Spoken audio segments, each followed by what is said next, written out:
T-minus 75 minutes. ATC 1, begin locks loading. Roger. Prop 1, vehicle locks tank vent open.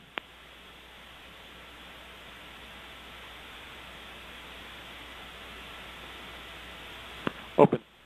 Timer, time locks flow from fine load open to 100% locks. Roger.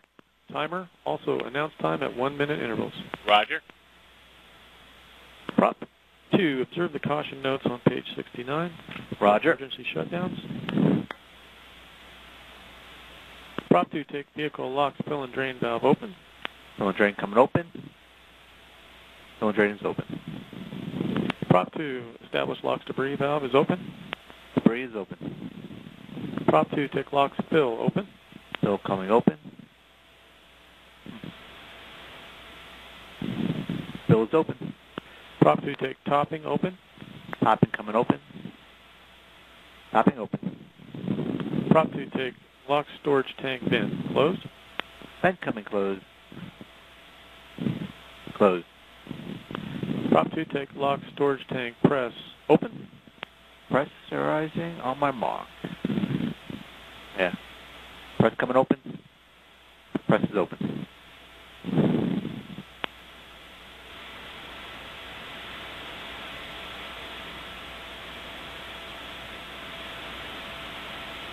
Prop 2, when the storage tank pressure increases to a minimum of 16 psi, on your mark, take locks fine load open. Roger, fine load coming open.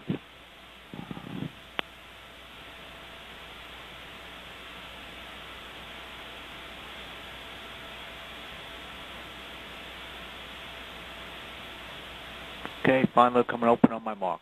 2, 1, mark. And take rapid load open. Rapid load coming open. Open. Timer, report UTC time when fine load was open. 10:46:46. And prop 1, take engine heaters on. On, and prop 1, enable locks relief plenum heater only if plenum pressure approaches 7.4. Roger. PEA, monitor and observe FABU heater cycles. Roger.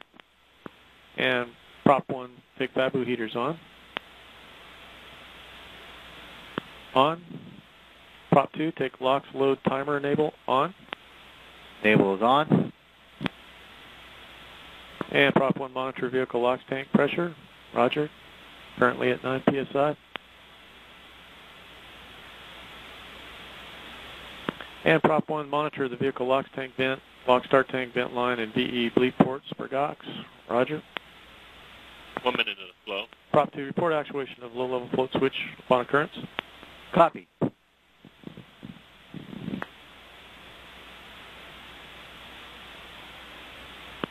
Prop 1, verify LOX pump inlet temp functions in cryo temperatures. That's verified. We have GOX at the vent.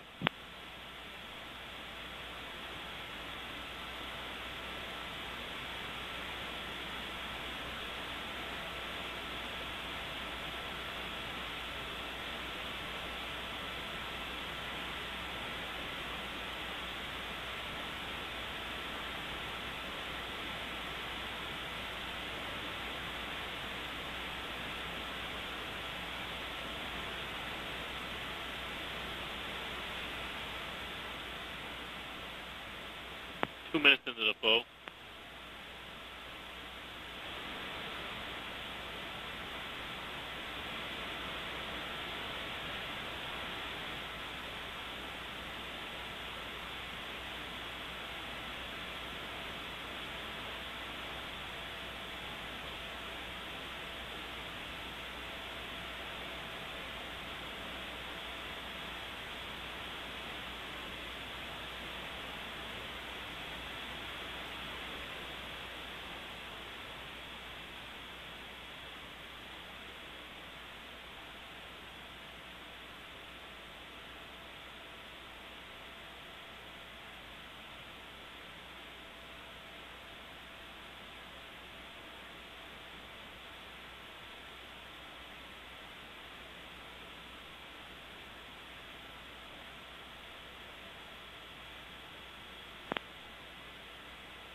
3 minutes into the flow.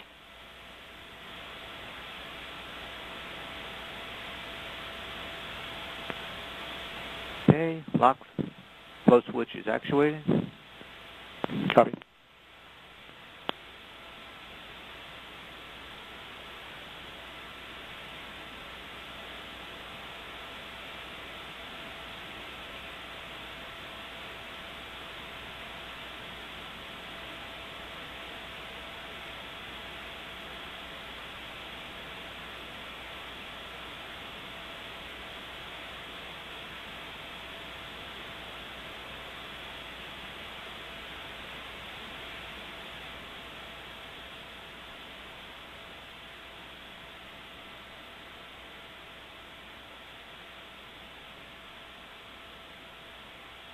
Four minutes into the flow.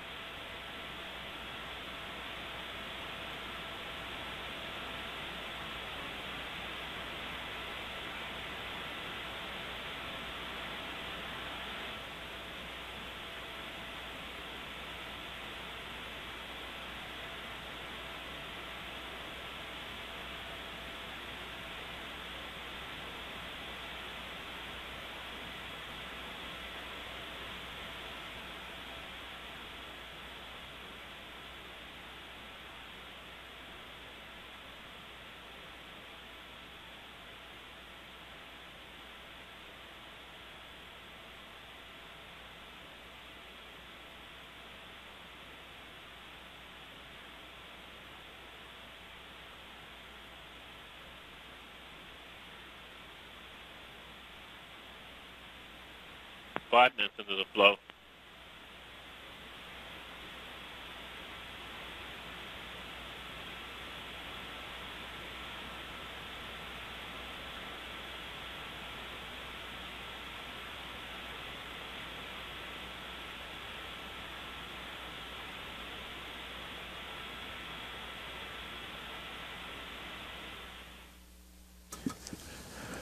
This is Delta Launch Control, T-minus 67 minutes, 30 seconds, and counting.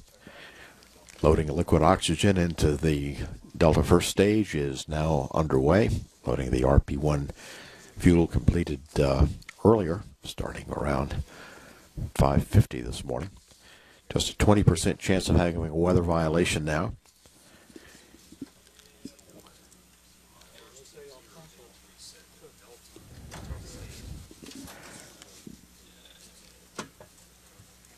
After we lift off, our tracking of the Delta II will be coming initially from the Air Force tracking station at the Kennedy Space Center, known as TEL 4.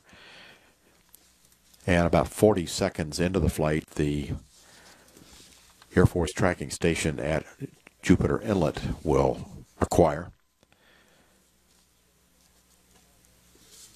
The tracking and data relay satellite will pick up the rocket about 6 minutes into the flight, and at that time Antigua will also be acquiring. The Antigua situation is rather interesting to watch because they do have an approaching tropical storm, and they are doing their very best to support the launch today. Right now they are still supporting with at least one of the two antennas. One of the antennas they've already had to stow, and the other one is still supporting and may still be available to us during flight. If it's not, we've been working on an alternative for the last 48 hours, knowing that they did have a tropical storm approaching that will allow us to get the telemetry data that we need through the tracking and data relay satellite, which will also be up at that point.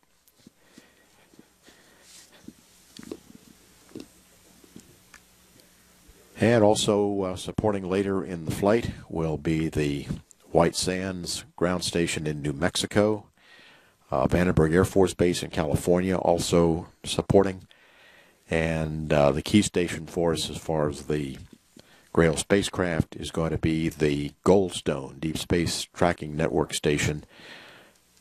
First contact through Goldstone with GRAIL should be at about an hour and 24 minutes. And we're about 8 minutes now into the loading of liquid oxygen onto the first stage. At T-minus 64 minutes, 50 seconds and counting, this is Delta Launch Control.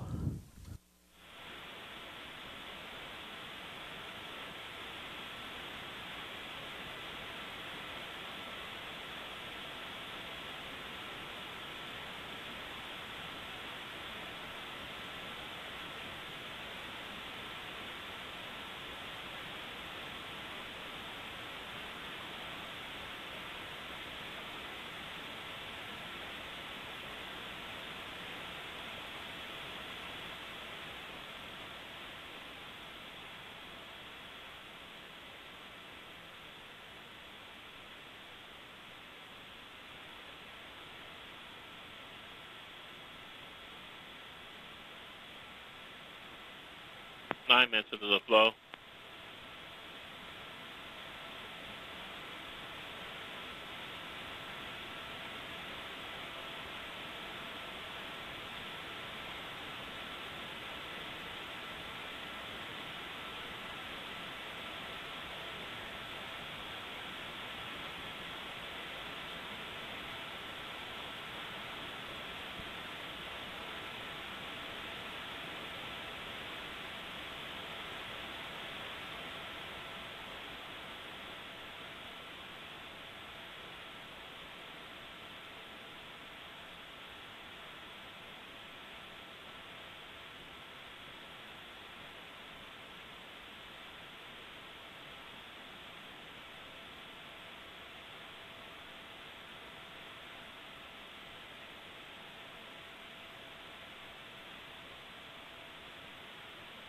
Ten minutes into the flow.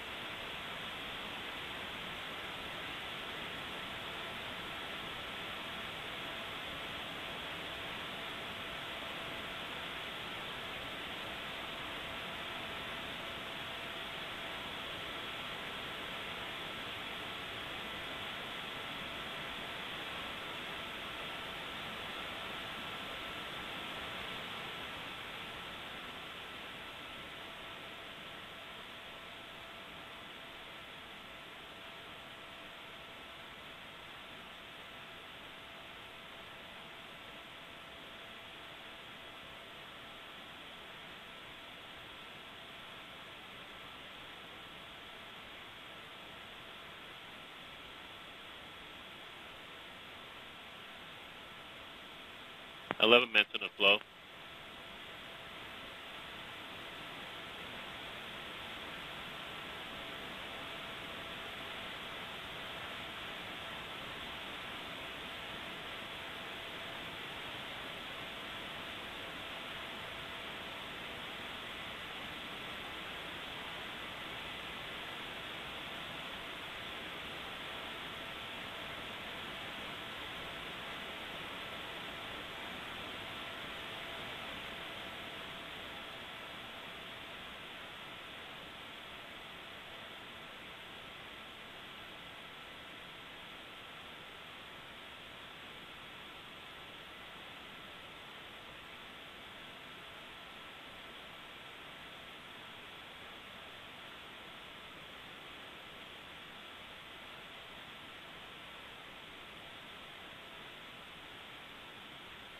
Twelve minutes into the flow.